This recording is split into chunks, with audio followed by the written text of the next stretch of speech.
TJ, from the Community Development Finance Authority. We have a motion. Is there a second? Any discussion? Councilor St. Elaine. I have a question about number 5.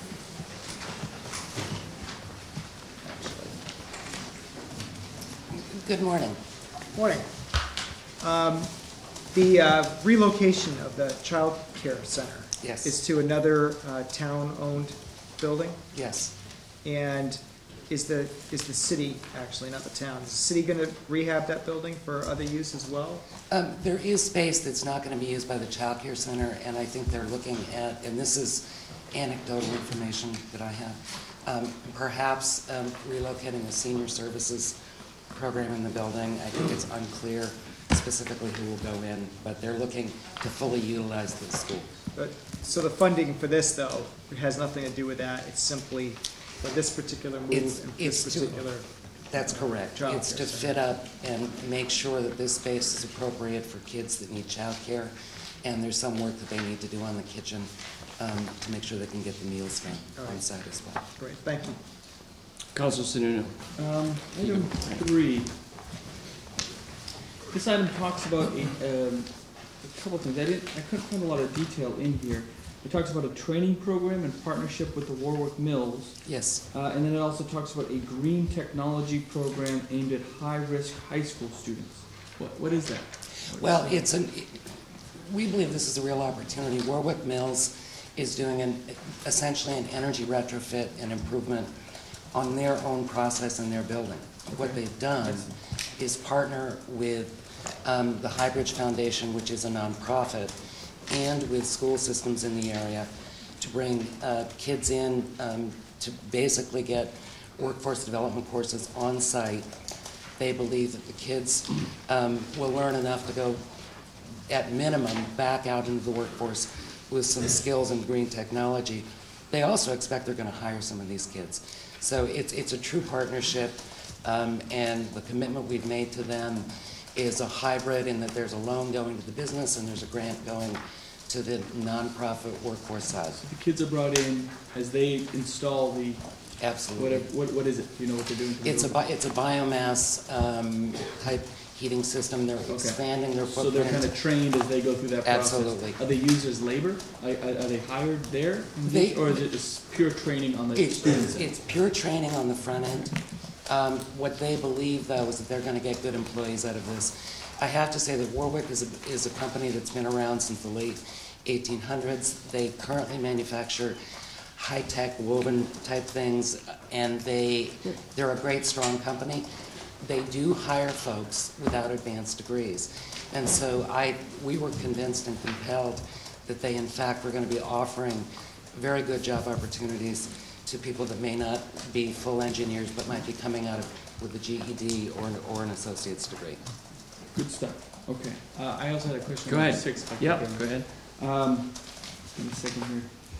Required to complete energy efficiency and other upgrades to the former federal building in Laconia.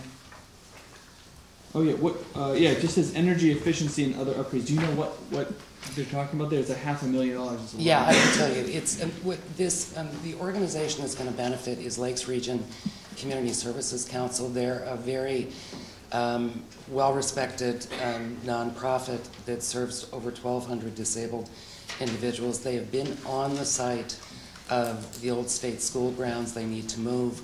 They were awarded, and I think it's almost done. Christy can speak to this.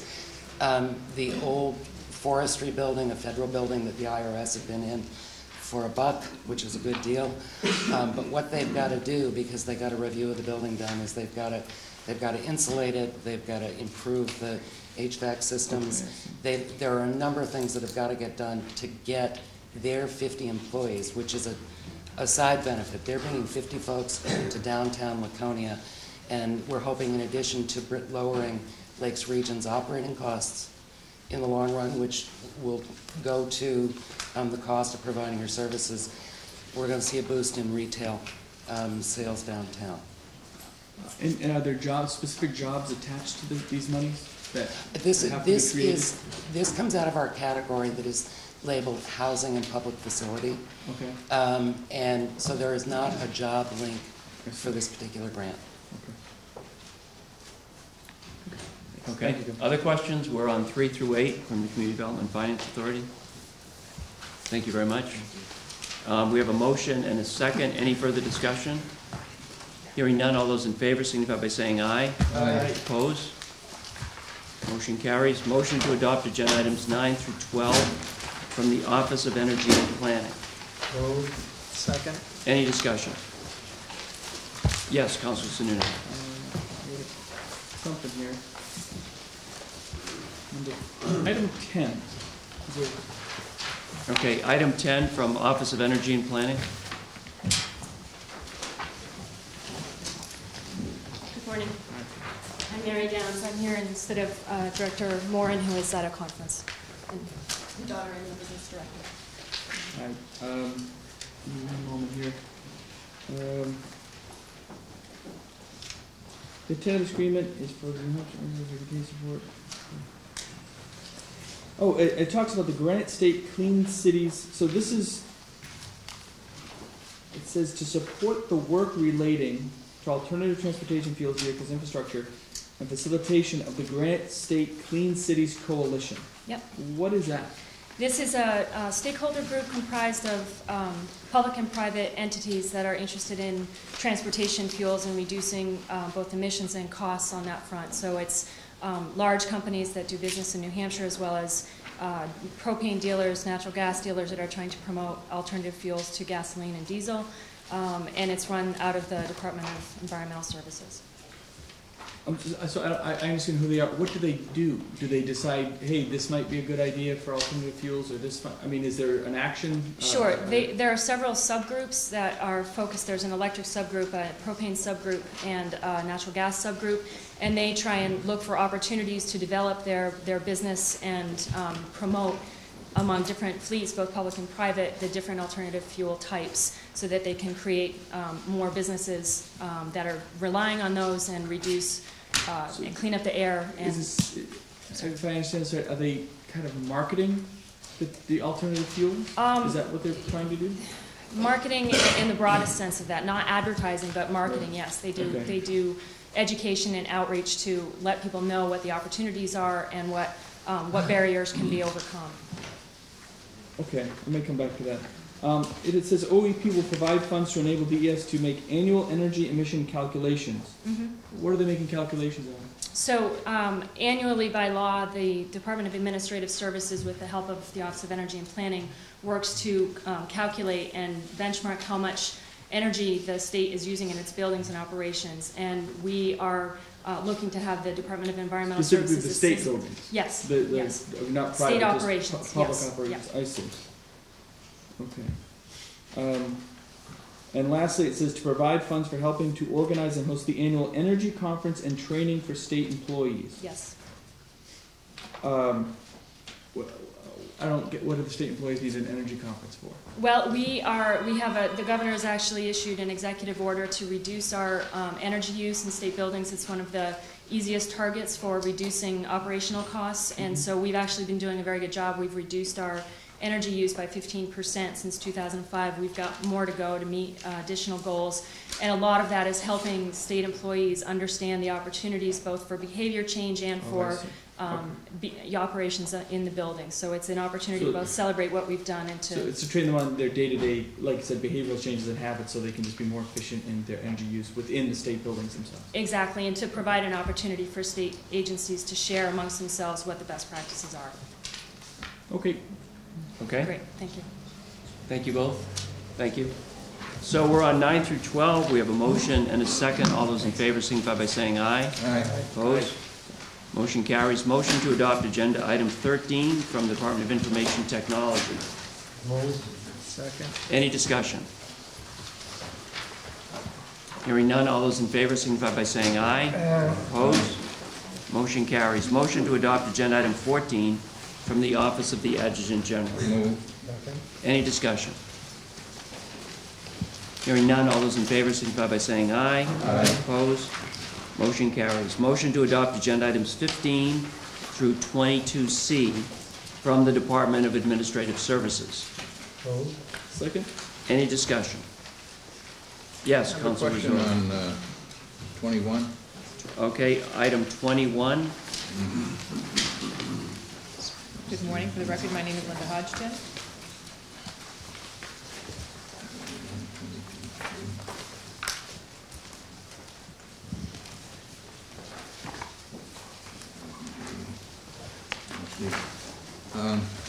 What building is that on that property? I'm familiar with the property that is handled by a group that has women living in the house. It's for women that are having problems. I forget what the name of that is. There was a building that was built by John Stabile. Is that the building we're talking about, or is it another building? Mike, can you assist me? I don't know if you know the answer to that question. If this is the building that was Yeah. built by John Stabile? Yeah, Grace Versailles, yeah. No. Governor, Hi. Council, this is Mike Connor from Administrative Services. Hi. The building you're talking about is Stark House, I believe. Yeah. And that That's is not not the cool. building. Well, where is this These are two other buildings that are actually currently vacant. They were formerly for the superintendent. I guess at some point the superintendent lived there. It's been vacant since then, declared surplus, so we're in the process. Is it right on North River Road? Yes. It is, huh? Yes. There are actually two parcels, 1188 and 1164. We have a purchase and sale on 1164 also. We hope to All close right. on in the next month. So is that house then between the one, New Life, you said it was New Life for women, yeah. Between that and the Stark House? I think they're to the west, I believe, of Stark House. If I don't have the print here, but they're a little bit to the, trying to get my geographic bearings here, but I believe it's to the west of that. There are two lots that, where these two houses are. They're older houses that are vacant now.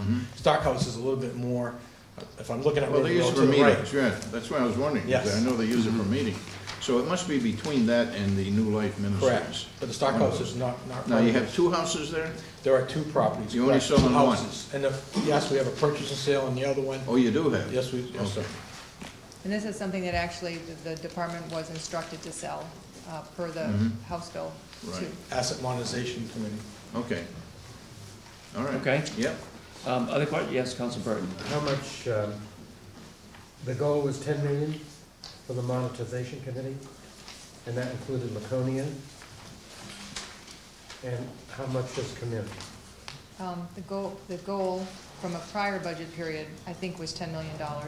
Nothing has come in yet, and I don't know that that included Laconia or not. They didn't stipulate. There were a number of properties that were discussed.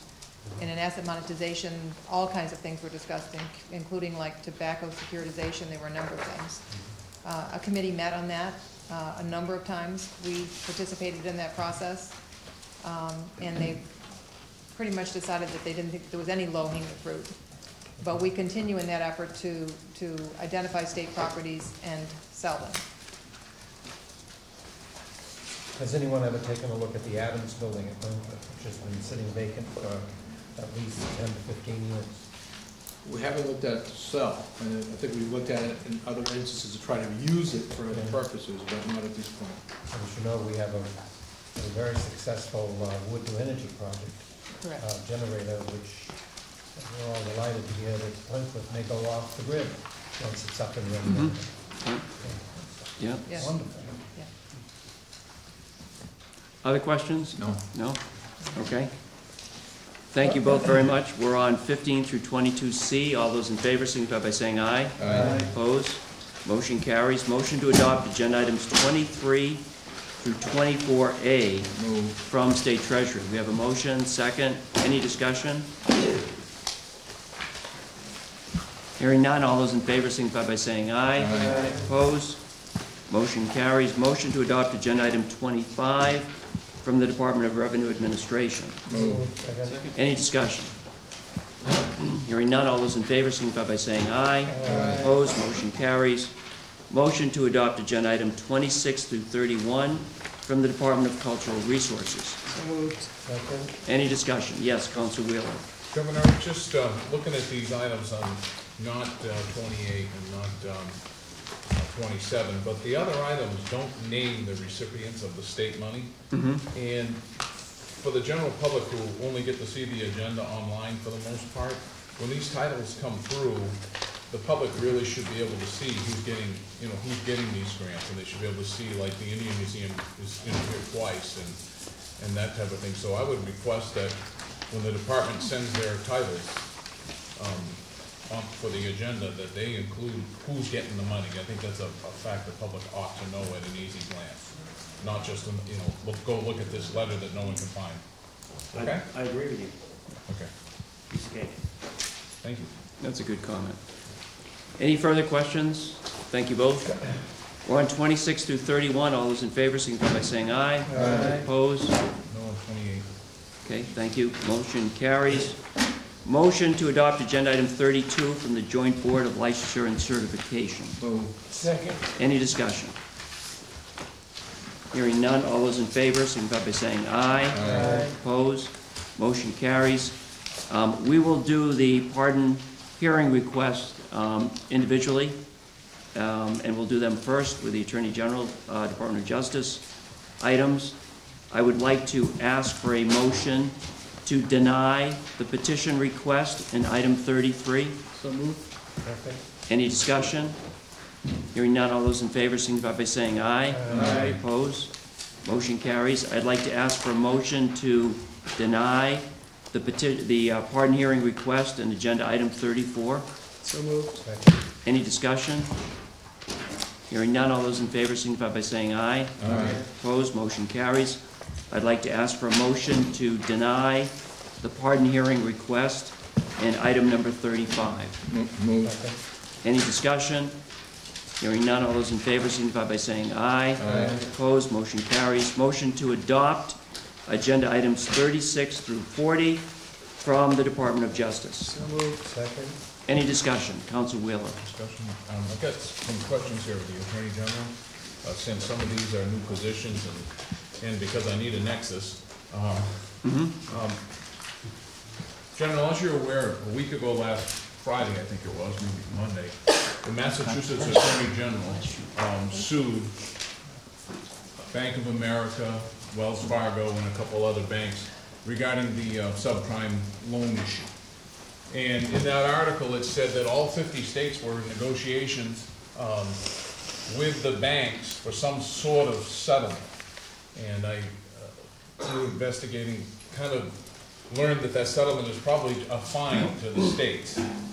But I have run into, in the last few weeks, a couple of cases I'd like to share with the governor and the other counselors where I think that these New Hampshire constituents have been substantially harmed by Bank of America and American Home Mortgage Servicing Company. And I was wondering, what is the state's position on this settlement? Are we going to accept money from Bank of America and Wells Fargo, or are we going to try to make these people that got hurt in New Hampshire whole if at all possible? In this particular case, we have a constituent who was behind on his loan, and the mortgage servicing company and Wells Fargo agreed to a catch-up agreement. He paid his 3 catch-up payments on time, and then called and said, now what do I do? I need my permanent arrangement. And his person here that wrote this letter, the negotiator, was told, just keep paying that same catch-up payment. So he paid 4 more payments on time, and then they foreclosed on him. So what can we do in this subprime scheme of things to make people like this whole? This particular person is not upside down in his mortgage. He probably has $100,000 equity in that property, and now he's going to lose it for doing what he was told to do because someone along the way screwed up on paperwork. So how do we get these people made whole and not just settle for this global national fine? Counselor, thank you for the question. This is a really big and important issue, and I think in particular the area of advance fee, rescue scams of those either behind or in default is an important issue. Why don't I start by addressing some of the specific cases you brought, and then I'll bring it up to the larger context of the national settlement. As you know, you and I had a discussion the middle of last week. You brought to my attention some concerns of your constituents that had been referred to the banking department concerning these issues. Obviously, some of them involve questionable loan servicers that clearly need investigation. Following our discussion, I reached out immediately to legal counsel from the banking department. I asked the banking department if we could partner in reviewing your constituents' concerns. We assigned our administrative prosecutor that's dedicated to banking fraud work to work with the banking department. That's Robert Adams. They have since met and have gathered information. In some instances, they needed to go out and get the paperwork from your constituencies, and they're in the process of doing that. I have to speak generally because when some of these issues involve potential criminal issues, we may be reviewing things that I'm just not at liberty to discuss publicly. But I want to assure you that we have taken very proactive steps to set up a joint review of these constituent concerns. I asked my deputy to provide you with an update before this meeting, and I hope that occurred within the last day or two. And I can assure you that Commissioner Wilbur and I are giving it immediate attention. In terms of your inquiries regarding the national case, that multi-state effort involves a practice that was called robo-signing, in which various banks were providing affidavits in connection with foreclosure proceedings, in which, as opposed to having executives actually sign themselves on affidavits that were being submitted into court in connection with foreclosure proceedings, they were actually having other people sort of robo-stamp these documents. Some states have a foreclosure proceeding that goes through courts, and to the extent that affidavits were being stamped and being presented to judges, that created a host of issues. In New Hampshire, we have a non-judicial foreclosure state, so there is not a court process in the foreclosures. But recognizing that this was a problem, the attorneys general across the state, we began with 50, I think 47 of them are still involved, have conducted a comprehensive investigation of this. We're working cooperatively with a multi-state group of attorneys generals, as well as the federal government, to investigate these practices and to try to provide appropriate relief to homeowners who have been defaulted or wronged in connection with these procedures. That investigation is pending. Settlement discussions have been active with the banks, but nothing has come to fruition. So in that regard, there's not yet an item in terms of what we're going to do with it to act upon. I can tell you that it has been under active negotiation between the United States, the 50 attorneys general, and the banks throughout the past year. And as those negotiations proceed forward, we will evaluate any settlement proposals that come out of them and make a determination as to whether they're in the best interests of the citizens of New Hampshire. I have been participating personally in weekly phone calls with the attorneys generals to remain apprised of the status of that. I'm not at liberty, given the nature of the negotiations, to provide a public status update in terms of the status of those negotiations. But I do believe everyone is working actively, and as soon as we're at a point where that investigation is either going forward or agreements are proposed, that's something that we would certainly be bringing back to the leaders in state government to talk about. And my last question is, because of, let's call it confusion over the FRM deal, about who has jurisdiction and who has, are you sharing information with the Secretary of State because these loans are securitized?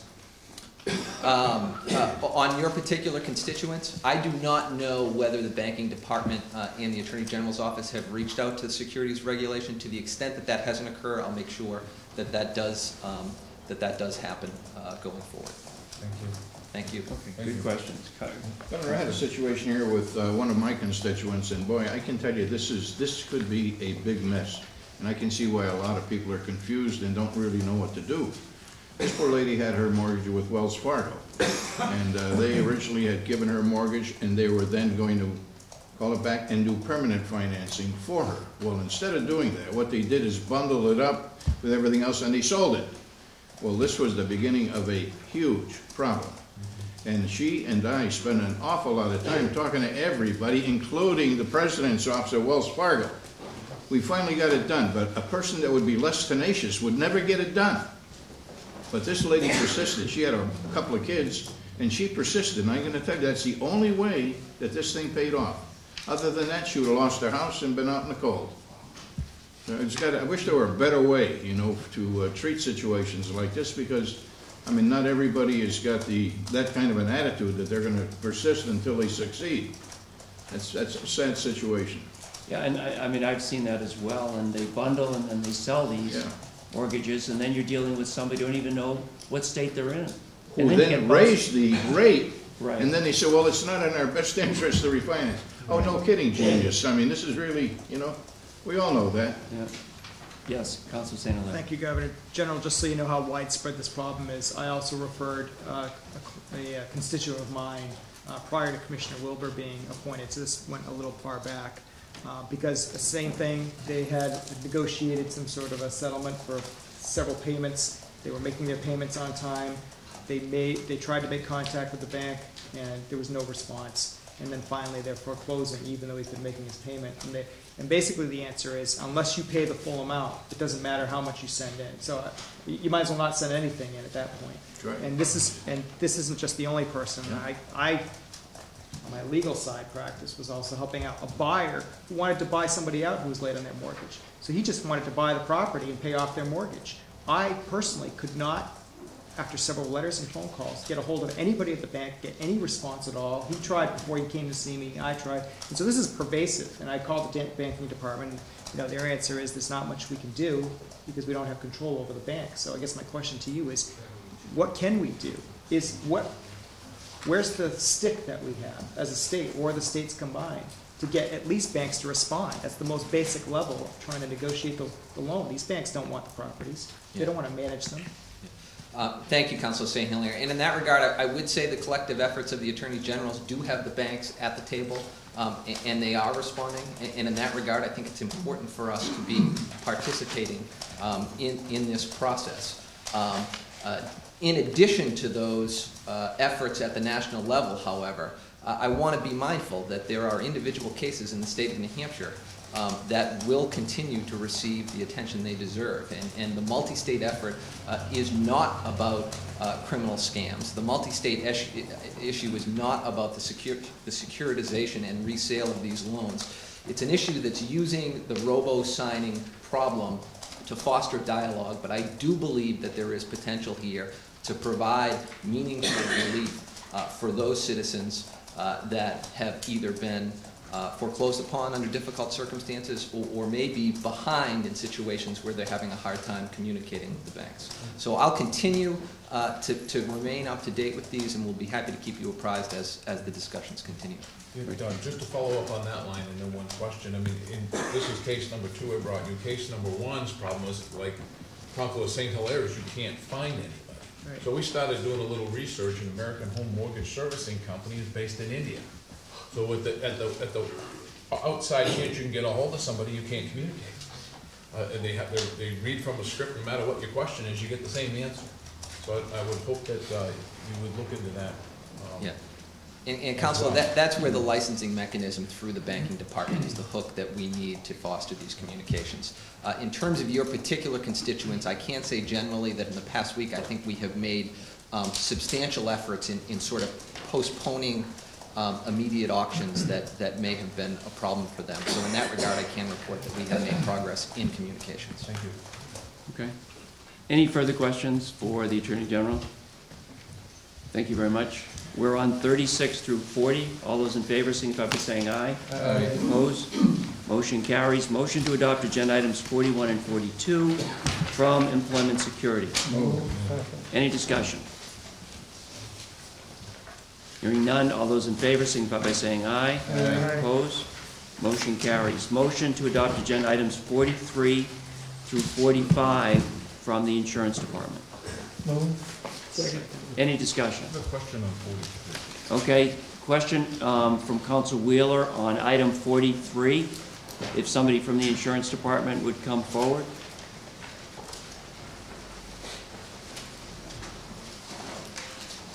Good morning. Good morning. I am Tyler Brennan. I am the health policy analyst with the department and the project director for this contract. Thank you. The Compass Health analytics here, is this the same Compass Health we're using in the state employees health plan? No, Oh, no, they're okay. different companies. Okay. The Compass Analytics that we're using here is an actuarial firm. The one the state plan is using for is a company that really is doing sort of directing patients to the most price-sensitive providers. Okay, I had a little confusion about that. Thank you. Okay. Well, they got the same name, though? Apparently they do. Very similar. I think Similar it's- names, Well, how yeah. do you do that? Secretary of State is supposed to be the guy regulating that. He does regulate that. Now, the other's called Compass something, or is it called Compass, or is that their product that they sell? Do you know, Jeffrey? Because Compass is their product. I don't know if that's Nick the name of Vail, their that's Nick company. Vail's Yes, that's his I guess, company, that, yeah. but that's their product. This is the name of the company, so. Well, Okay, thank you. Thank you. So we're on 43 through 45. All those in favor signify by saying aye. Aye. Opposed? Motion carries. Motion to adopt agenda items 46 through 48 from the Department of Corrections. Second. Any discussion? Yes. yeah, Governor, we got one of the items here, of course, is the annual report that we got. And there was a fellow in that picture, that's the second one in the top row. I think he was auditioning for one of the TV shows, I'm not sure, but there he is, right there. Which look pretty TV good, I show, want you to know which that. TV show is he auditioning for? I think it was Gilligan's Island.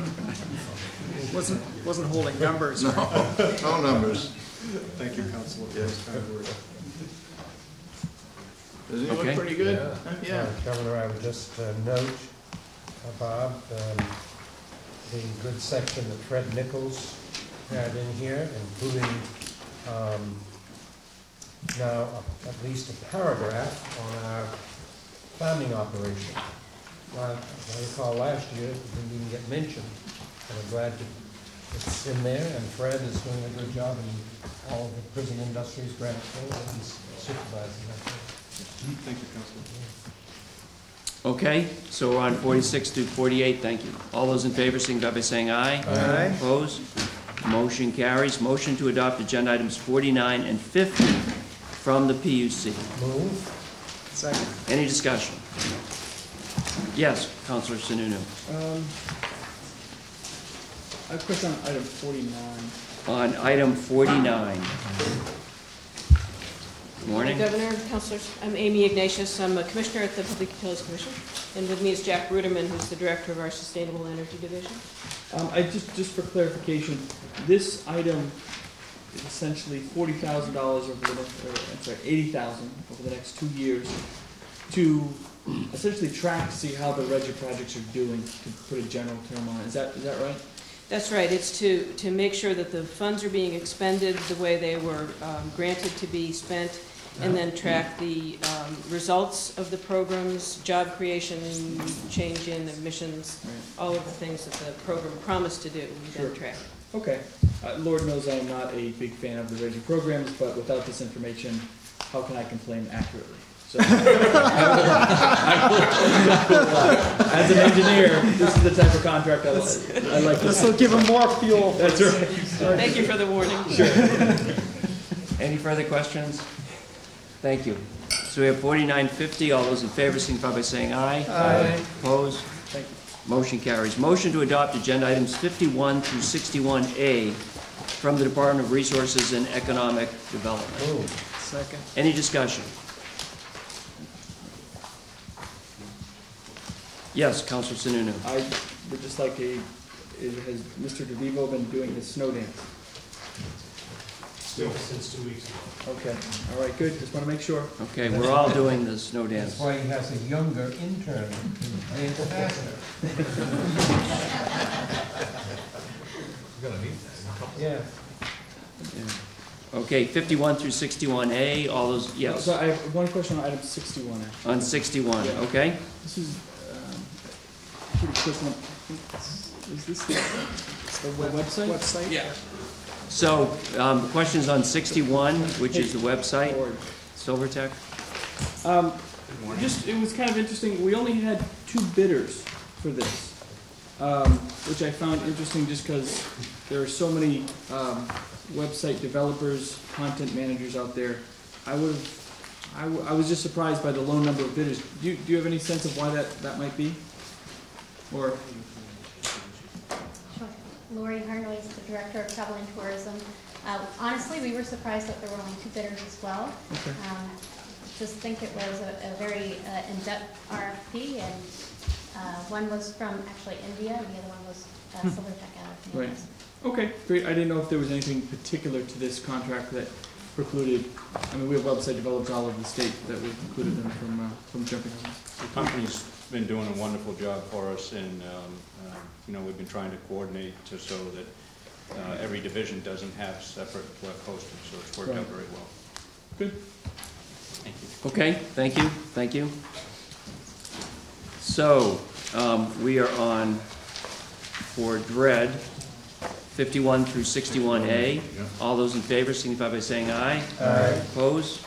Motion carries. Motion to, yes. And Governor, may I recuse myself from items 51, 52, and 53? Okay, thank you. Did you get that? Okay. A motion to adopt agenda items 62 and 63 from Fish and Game. Any discussion? Hearing none, all those in favor signify by saying aye. Aye. Opposed? Motion carries. Motion to adopt agenda items 64 through 72A from Department of Environmental Services. Second. Any discussion?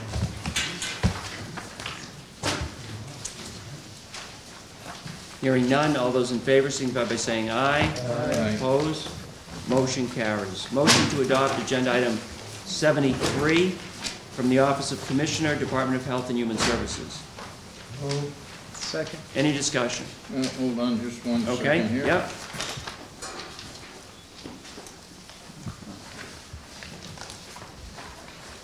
Oh, Okay. yeah. So on item 73, all those in favor signify by saying aye. Aye. Opposed? Motion carries. Motion to adopt agenda items 74 through 75A from the Office of Medicaid Business and Policy. Second. Any discussion? Hearing none, all those in favor signify by saying aye. Aye. Opposed? Motion carries. Motion to adopt agenda item 76 from the Office of Information Services. Second. Any discussion? Yes, Councilor Sununu.